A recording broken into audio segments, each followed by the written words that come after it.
Taiwan's vice president, whose party has emphasized the island's sovereignty, defeated an opposition party that favors reviving engagement with China. The Taiwanese politician Lai Ching-te has for years been reviled by China's Communist Party as a dangerous foe who, by its account, could drag the two sides into a war by pressing for full independence for his island democracy. Right up to Saturday, when millions of Taiwanese voted for their next president, an official Beijing news outlet warned that Mr. Lai could take Taiwan on a path of no return. Yet, despite China's months of menacing warnings of a war or peace choice for Taiwan's voters, Mr. Lai was elected president. Mr. Lai, currently Taiwan's vice president, secured 40% of the votes in the election, giving his Democratic Progressive Party, or DPP, a third term in a row in the presidential office. No party has achieved more than 2 successive terms since Taiwan began holding direct, democratic elections for its president in 1996. At a DPP gathering outside its headquarters in Taipei, thousands of supporters, many waving pink and green flags, cheered as Mr. Lai's lead grew during the counting of the votes, which was displayed on a large screen on an outdoor stage. Addressing his supporters at the event, Mr. Lai called for unity, while also pledging his commitment to defending Taiwan's identity. Between democracy and authoritarianism, we choose to stand on the side of democracy, Mr. Lai said. This is what this election campaign means to the world. The vote drew a strong voter turnout of 72%, including many who had flown home from abroad. In some polling stations, lines began forming even before voting started in the morning, with many multi-generational families showing up in groups. Taiwanese citizens, who must vote in person, fanned out to reach nearly 18,000 polling stations in temples, churches, community centers and schools across the island. Many of Mr. Lai's supporters described feeling hopeful that he would protect Taiwan's sovereignty, and do so carefully. "I voted for Lai Ching-te because I think he can handle the relationship with China wisely," said Suyasuan, 28, a product manager at a technology company in Taipei who attended the celebration at the DPP headquarters in Taipei. "He is an experienced political figure, and I believe he will not deliberately provoke China, but can handle the relationship with it cautiously." For Mr. Lai, now, though, comes the even harder task of governing at a dangerous and potentially divisive time for Taiwan. Mr. Lai faces a ring of challenges when he takes office in May. China's response to his victory will be the most pressing and important, but far from the only one. Mr. Lai will also confront a domestic political scene notably less hospitable than the one that Taiwan's current president, Tsai Ing-wen, has enjoyed for her 8 years in office. His party lost its majority in the legislature, posing a challenge to his ability to advance his agenda. "Internally, there won't be any honeymoon period for him," said Jason Su, a former member of Taiwan's legislature for the Nationalist Party who is now a Mason Fellow at Harvard Kennedy School. Externally, he's likely to face stronger pressure and aggression from China both militarily and economically. Mr. Lai is not the reckless firebrand that Beijing has depicted, say Taiwanese politicians who know him, nor is war over Taiwan imminent or inevitable, say many officials and experts. Mr. Lai campaigned on a theme of continuity with the policies of Ms. Tsai, who has sought to build up Taiwan's military defenses and deepen relations with the United States and other democracies, while avoiding a total rupture with China. But even if Mr. Lai sticks faithfully to that course, he may face a searing test of his political and diplomatic skills to keep Taiwan secure and united against deepening pressure from China. Mr. Lai will be Taiwan's president during a time when, some U.S. officials have warned, China will be increasingly ready to try to seize or subdue Taiwan, which it sees as its lost territory, by armed force.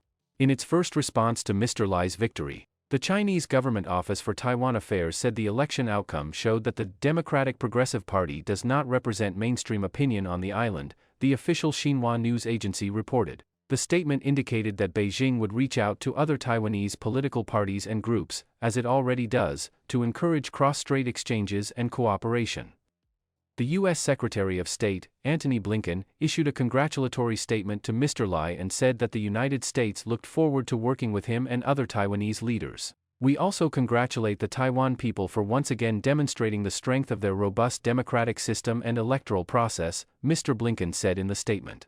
In the coming months, Beijing may press Mr. Lai through trade restrictions on Taiwanese products, poaching one of Taiwan's few remaining diplomatic allies, or through military exercises. China will be studying what he says when he is inaugurated as president in May. Even if Lai Ching-te sticks to Tsai Ing-wen's line, This will not change Xi Jinping's thinking on speeding up its pace to solve the Taiwan problem, said Kuo Zhen, a political science professor at the National Sun Yat-sen University in southern Taiwan. The intensity of his pressure on Lai Ching-te's new government will be greater than that of Tsai Ing-wen's 8 years in power. Taiwan is also facing uncertainty in its relations with the United States. The United States has vowed continued support for Taiwan, including weapons sales, in the face of pressure from China. But Washington is also burdened with the wars in Ukraine and Middle East. The U.S. presidential election in November could bring more changes for Taiwan. Mr. Lai must also deal with a more complicated and divided domestic political landscape than the current president, Tsai Ing-wen. Mr. Lai's two chief rivals scored sizable shares of the vote, a fact that may weaken his aura of authority. Ms. Tsai, who must step down after 2 terms as president, won over 50% of the votes in 2016 and 2020. Mr. Ho won 33.5% of the votes cast, according to Taiwan's Central Election Commission. Ko Wen-jae, of the upstart Taiwan People's Party, drew 26.5% of votes, a warning to both established parties that Mr. Ko has tapped into public frustration with rising housing costs, narrowing career prospects and slow income growth, especially among his young supporters. One of Mr. Ko's supporters, Jessica Cho, 25, said she thought that the DPP had pushed Taiwan too close to Washington, and that she hoped the next leader would keep a distance from both the global powers. "I'm worried about China, but I also think that we can't always rely on the United States," Ms. Cho said, as she came out of the school where she said she had voted for Mr. Ko. "I hope that Taiwan can find its own strategically advantageous position." Mr. Lai's party lost its majority in Taiwan's 113-member legislature, called the Legislative Yuan. No party commanded a majority, which would require at least 57 seats. The Nationalist Party will hold 52 seats, one more than that DPP, and the Taiwan People's Party holds a potential powerful swing vote with 8 seats. 2 other lawmakers have no party affiliation. Noting the reversals to his party, Mr. Lai told reporters that he would reach out to opposition parties to get their ideas for dealing with Taiwan's problems. The election outcome tells that the people expect a capable government along with effective checks and balances, Mr. Lai told reporters. "We fully understand this new public sentiment and totally respect it." Ahead of the vote, the Nationalists and Taiwan People's Party had attempted to form an alliance, only to fail spectacularly.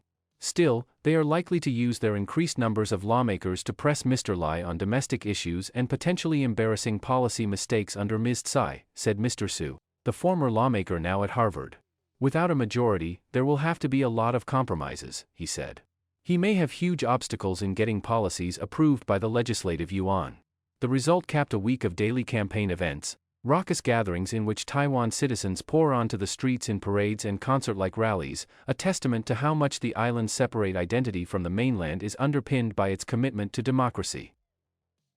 In Jiayi on Friday night, large crowds of supporters packed side streets around the circle, waving colorful banners and big balloons. The parade was festive, with candidate vans playing thumping club music, and several supporters dressed in inflatable dinosaur costumes for no apparent political reason. Waving a small flag for the Nationalist Party at the rally in Jiayi, Wu Lishu, 60, a clothing store clerk, said she was concerned about Taiwan's safety under the DPP, but cherished the chance to vote. "I'll vote for the Nationalist Party because I think it's less likely that they would push Taiwan to war," she said. "I'm worried about letting the other party take power, but I'll respect the results of democracy."